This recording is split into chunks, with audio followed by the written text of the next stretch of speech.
students, very good morning to all of you. Welcome you all again to English literature class. Let's proceed further with childhood memory, chapter 8 in fragrance English reader. In last parts we have learned what's the experience Nelson Mandela had in his childhood, how he spent days with his childhood friends, and how he was taught a lesson by an unruly donkey. And what was the lesson? Not to humiliate anyone. If you are doing that, you are making the person suffer a cruel fate, and that is completely unnecessary. Here, to humiliate another person is to make him suffer an unnecessarily cruel fate. This is the message. And also we have learned another message that virtue and generosity is never unrewarded. Virtue and generosity will be rewarded in ways that one cannot know. So we must always be helpful towards a needy person. Now, as we have studied, George Mbekla suggests Nelson Mandela's mother to send him to school, as Nelson Mandela is very intelligent boy according to George Mbekla. But his mother knew very well that there was no tradition in their community to send a child to school. But she just only passes the suggestion to Nelson Mandela's father, and his father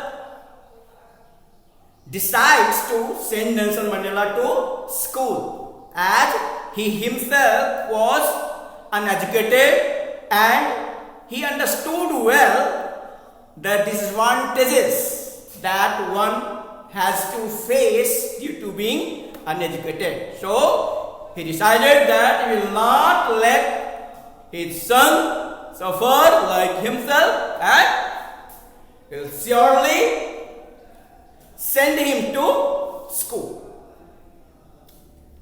Now here in this paragraph there is a description of the school. The schoolhouse has a single room.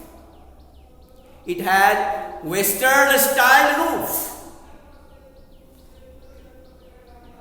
and it was situated on the other side of the hill named Kunu. And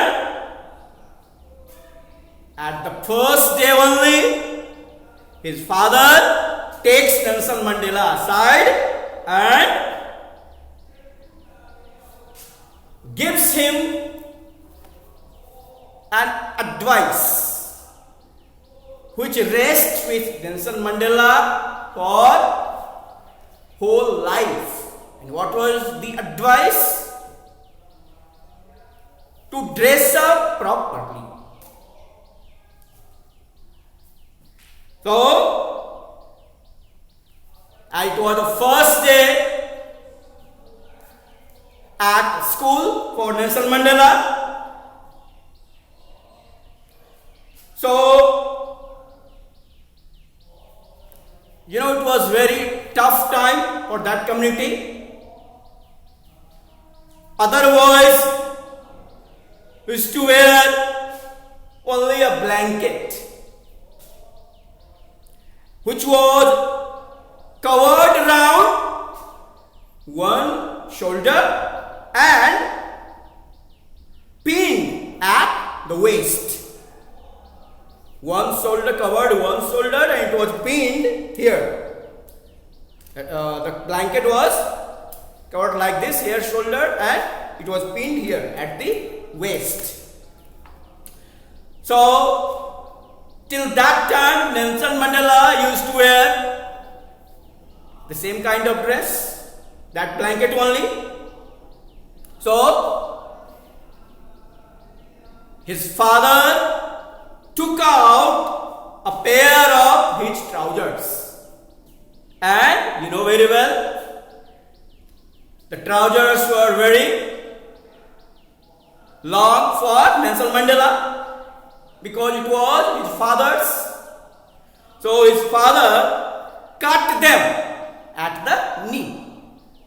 Now the trousers fitted to Nelson Mandela properly, but in the waist it was very loose. So his father took out a way. He brought a string and tied the trouser at the waist.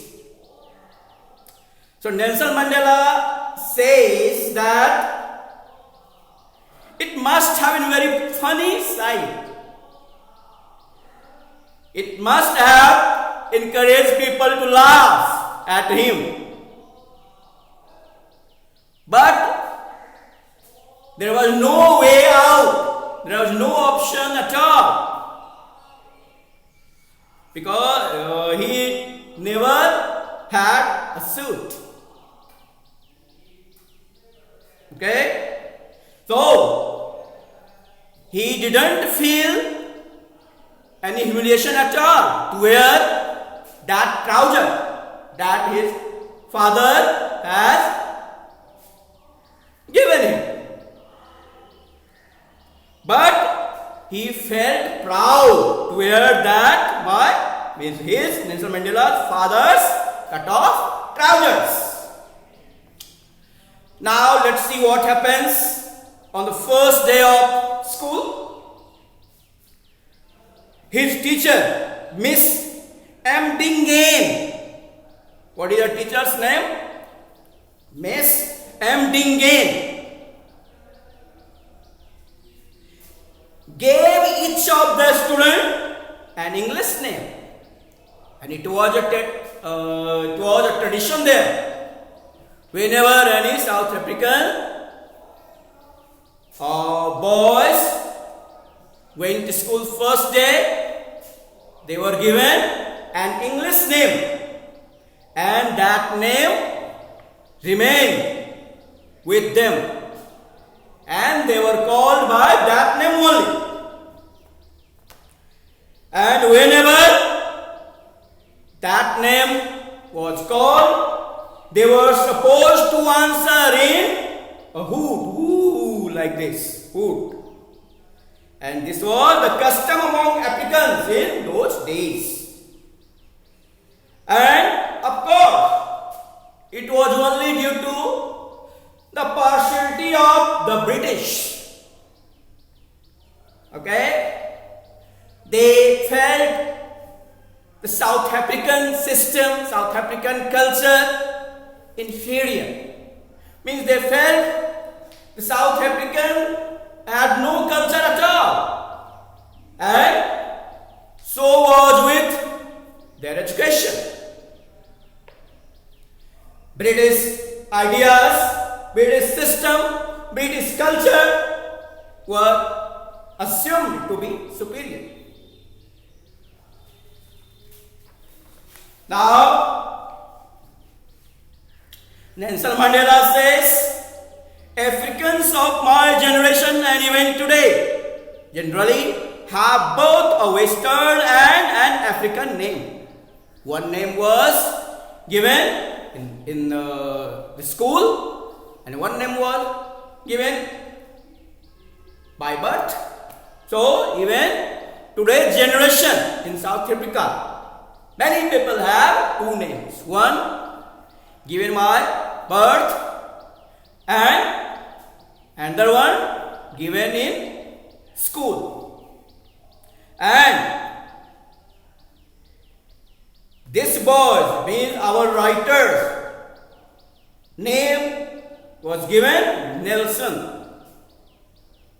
And when he got the name Nelson, he felt high esteem to receive that name. But he says he doesn't have any idea at all why the teacher gave him that name. But he assumes only that it must have some association with the great British sea captain, Lord Nelson. But he is not sure. He says that it is his guessing only that he was given that name Nelson, because it must have some association with the great British sea captain, Lord Nelson. And this way, this was the story of the childhood of Nelson Mandela. And we have learned lot of things from his childhood, that it's blissful if we get opportunity to stay in the lap of nature and get education. Second, we get to learn, that is virtue and generosity will be rewarded in ways that one cannot know. So we must be helpful. Third, we mustn't humiliate anybody. If we are doing that, we are making the person suffer an unnecessary cruel fate. So we mustn't humiliate anybody. So in this way, we have learned these 3 lessons from this chapter. Now I'll send you PDF pages from this chapter, then question answer. I hope all of you are enjoying studying with us, and you are also cooperating with us. Thank you.